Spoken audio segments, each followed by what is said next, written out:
friends. Here we are again, walking back on the streets of Thailand, aka Thai Thailand, and perhaps this title is quite controversial, but I believe the title is "Educating Yourself is a More Atrocious Crime Than Theft." I can't remember the middle part, or murder. And I want you to stick with me on this one. So I want to start with a little bit of why I am partially qualified to speak on this topic. And it is for a few reasons. For one, I know I look white. I am a light-skinned Hispanic woman. I grew up first generation United States. My father's Cuban. Grew up in Cuba, Puerto Rico, and my mother is Mexican. She grew up in Mexico. And my father grew up poor, but my grandfather, when they were grown in their 20s, made a lot of money. And so things kind of changed and turned around. And so I grew up in a family with money, but with parents that expressed values and behaviors from their poor upbringing. My mother, her mother had her when she was 16. If you know, you know. That's a whole thing, right? I'm actually not even sure if my mom's mom grew up poor or what, but I tell you what, that wreaked havoc on my mother's mental health, so that's enough. I wish you could see this cow that has a bird on it. Where'd it go? It's the one back there. The little gray. That cow is way too skinny and I feel bad for it. I would like to feed it. Hi, little cow. Oh, yeah, that bird is just hopping on its bones. Anyway, bones, branches, what's the difference? Okay, so I grew up with a lot of stuff being slung at me from people who grew up poor in one way or another, you know, financially and emotionally. As an example, my mother would constantly say things like, eat all the food on your plate, African children, blah, blah. She had a lot of scarcity stuff around food, and my dad had a lot of scarcity stuff around money and resources. Okay, so I've set the stage, but I'm going to admit that I'm not fully qualified to be talking on some of these topics, and I would love for some of you to fill in where your experiences come in, because I did not grow up personally in poverty, just influenced by it, and not in extreme poverty. But I also went to public school, and I apologize for how sweaty I am. It's hot as hell. I grew up in public school. Well, I grew up in private school, and then I went to public school for high school. And so I saw a lot of the ways that people express their rebellion against society. And for kids and young people, a lot of times what that looked like was people feeling cool for not liking school, not making effort in school, for getting in trouble. And then some of the more obvious ones, right? People, oh God, my arm, I gotta switch arms. People, oh, hi doggies, I'm back. I know, I have snacks again, I'm sorry, they're not for you. Hi doggies. And then on the more extreme end of things, I have a little doggy friend right here. Hello, dog. On the extreme end of things, you know, people obviously wind up getting into all types of crime, whether that is the things I listed, right? Theft, murder, minor ones to bigger ones, right? And at kind of the fundamental level, right, I see this as an FU to society, an FU to the man, an FU to... an FU to, everything that they feel is the system is trying to box them into, because sometimes, and I have experience with this, when people feel boxed into something, they actually go further into it rather than rebel against it. So these are actually all very new thoughts for me right now, on the spot, breaking news. So people are rebelling into, right? And that's what my title really refers to. Educating yourself is a worse crime. And what I mean by that is the crime is against society and against the oligarchy, not actually against people and making individuals suffer.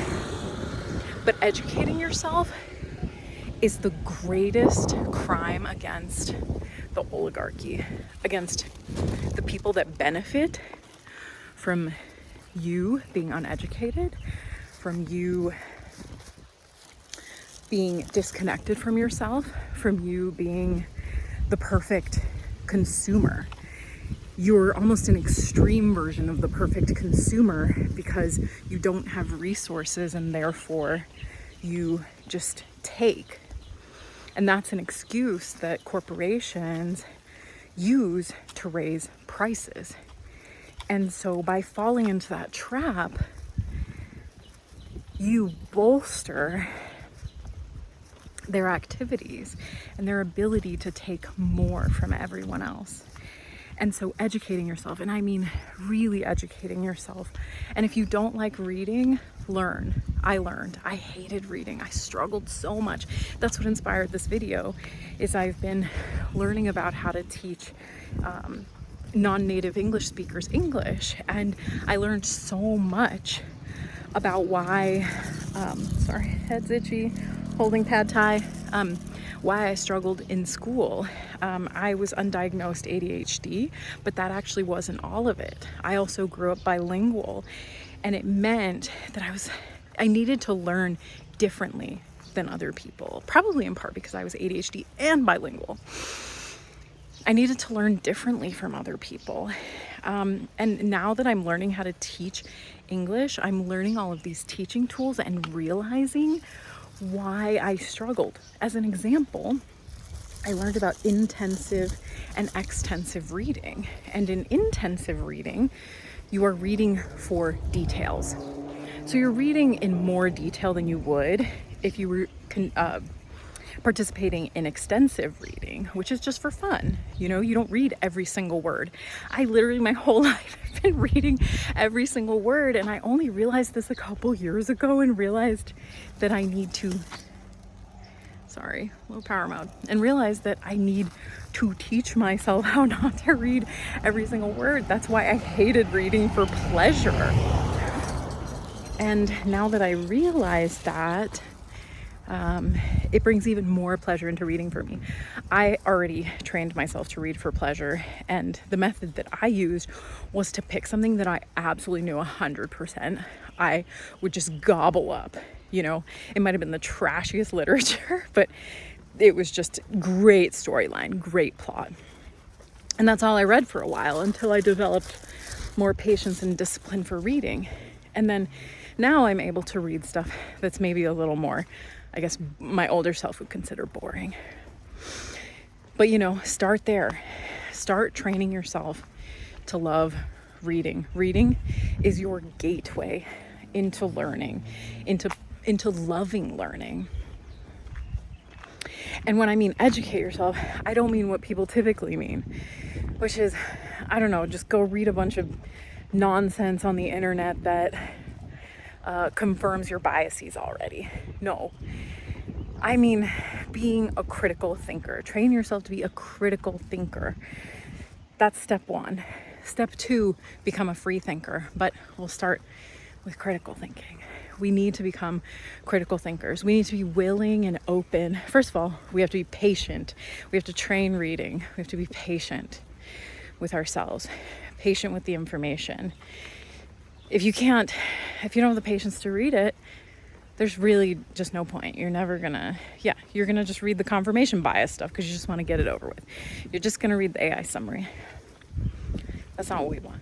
So train yourself to have the patience and to love reading. It's a skill. You just have to train it. That's step one. And then you'll have the patience to be able to read sources on all sides so that you can really understand the breadth of a topic, the breadth of an argument, and really develop critical thinking skills so that over time you can develop your own free thinking by recruiting your intuition.